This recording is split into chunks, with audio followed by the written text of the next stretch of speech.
My other hat, when I'm not doing videos on The Nerd Is In, is I am a professor for community college teaching IT, and I teach Cisco. I have people and students who are not taking Cisco and friends say, hey, can you give me a copy of Packet Tracer? And I can't legally give it to you, but I'm going to show you right now how you can get it completely legit for free and have a 10-hour training class on how to use it. So if I go to www.netacad.com, if I was to go there and scroll down, you will see here Packet Tracer. And if I click on this and scroll down, you will see there is an Introduction to Packet Tracer course, and I can say I want to learn more. Now, when you go to this and you scroll down, you can sign up today. You're going to have to create a Cisco Networking Academy account. And I'm just going to click on this. And it's going to actually have you go through the whole process to enroll and create your account. And then it is going to send you an email that you're going to click on to complete creating your account and getting enrolled into the Cisco Virtual Academy Introduction to Packet Tracer.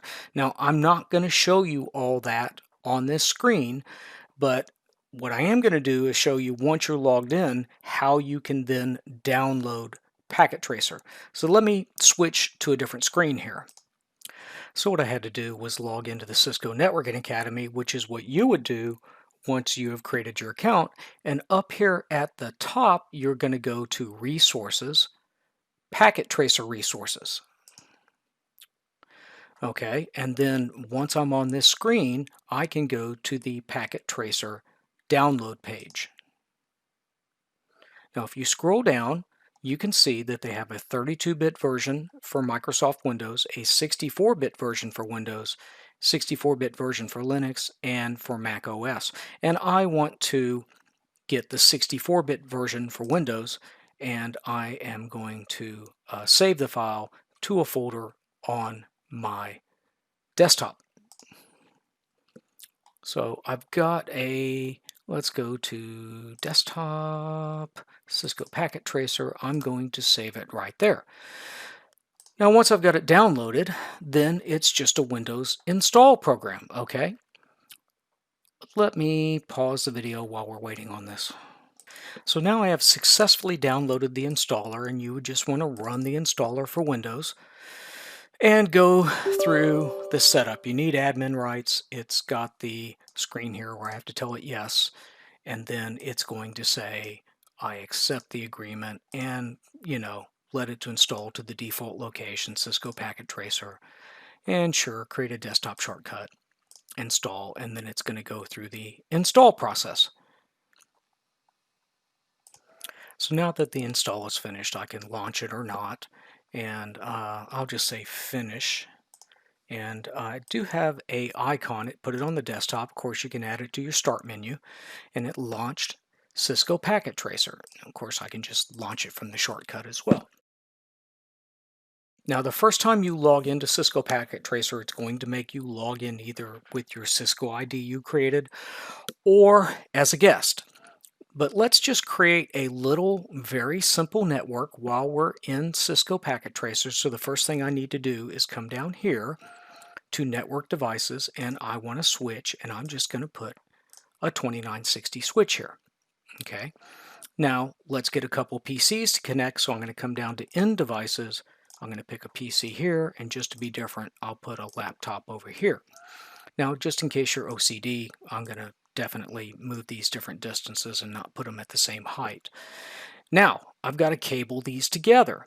Okay, so I'm going to come down to Connections, and I want a copper straight through Ethernet cable. I'm going to click on the PC, and I want the network connection, the fast Ethernet 0, and I'm going to drag it to the switch, and I can hook it up to any one of these ports, except you don't want to go to the console. We want an Ethernet connection. So since 4 is my favorite number, I'll pick fast Ethernet 04.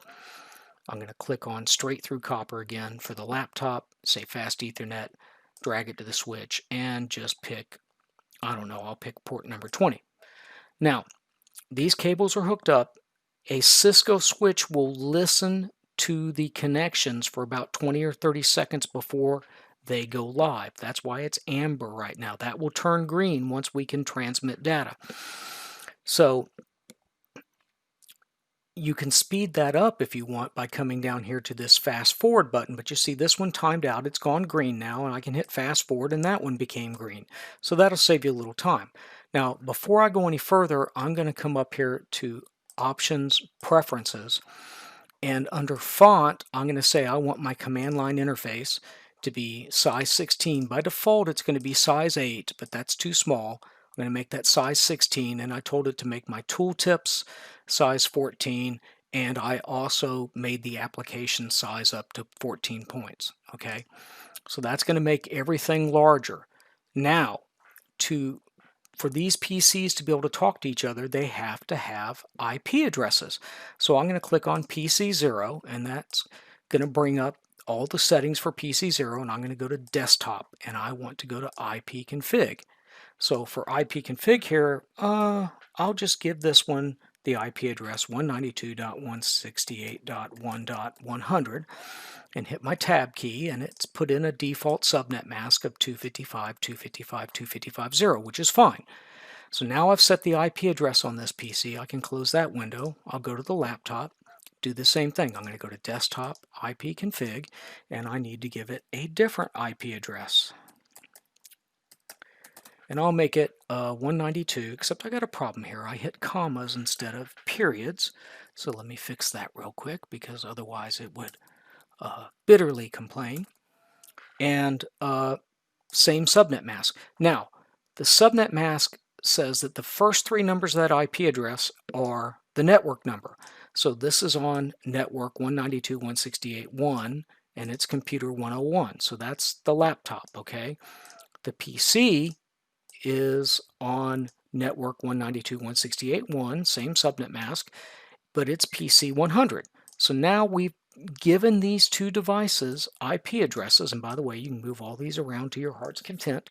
I'm going to go back to PC 1 and bring up a command prompt, and on the command prompt I'm going to use the ping utility to test connectivity to 192.168.1.101, which is the laptop. Okay, I want to ping the laptop, and I'll press enter, and you see it's successfully pinging the laptop. Now your first ping attempt may fail.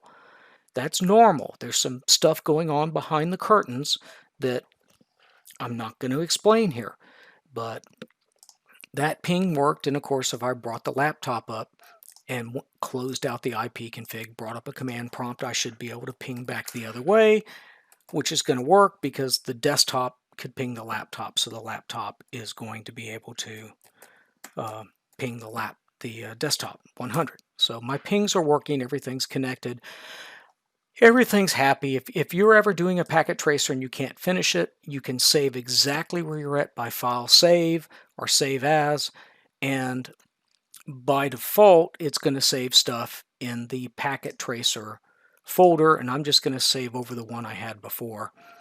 And that is a quick demonstration of how you can enroll in a packet tracer class on the Cisco Academy and download your own legit copy of Packet Tracer. Take care.